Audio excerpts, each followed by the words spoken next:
Hey there everyone, I'm Vickie Howell, DIY expert and author, and I am here to show you my favorite way to get kids excited about yarn crafts, and that's with finger knitting.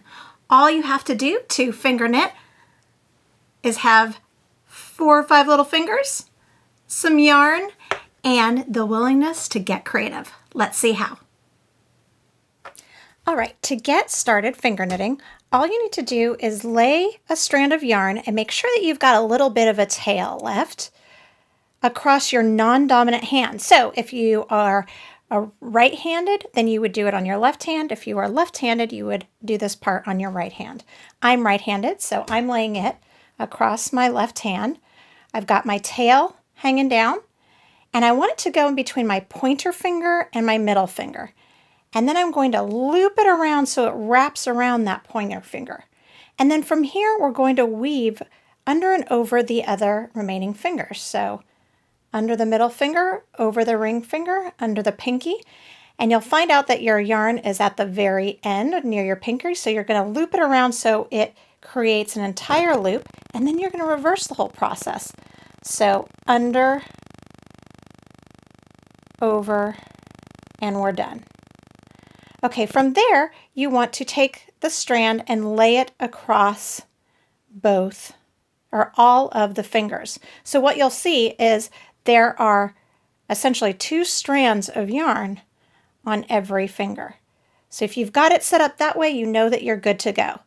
From here, we're ready to start. That's the only time you have to do that weaving, just to set up. So that was actually the fussiest part. From here on out, it is smooth sailing. So from here, you can start on either side. It doesn't really matter. I like to start on this end because I feel like it secures it, but you do you. You want to take the loop that's on your finger and bring it up and over the strand that's laying across it and drop it off. And that is 1 stitch that's been finger knit. Then you move to the next one. Up and over,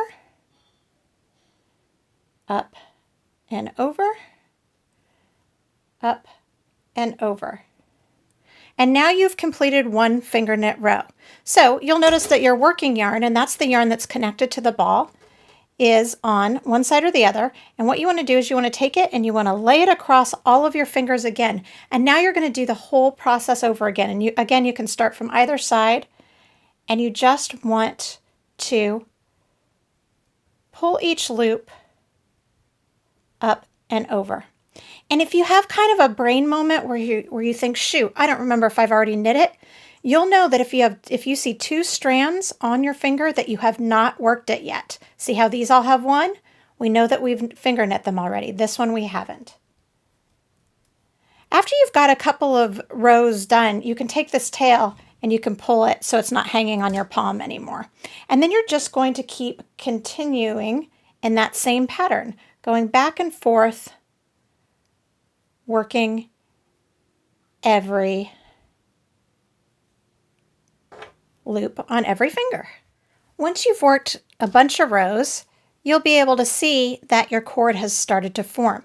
So the one thing to keep in mind is that the side that's easiest to see is actually the wrong side or underside.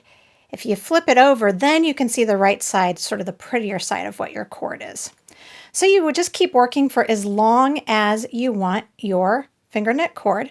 And then when you're ready, there are a couple different ways that you can finish off. I'm going to show you the easiest one here.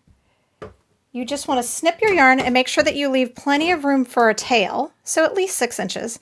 And then you can just feed it through, whoops, and let the loop fall off your finger as you push the tail through and pull it tight. If you like to, you can do a little secure knot at the end, but it's totally up to you. And there you have it, a little finger knit cord. See? And that's all there is to it. Now you know how to create any length of finger knit strand that you can turn into anything that your imagination comes up with. If you need other ideas, you can check out my book, Finger Knitting Fun, but be sure no matter what you make that you tag @Vickie Howell so that I can see your awesome finger knitting.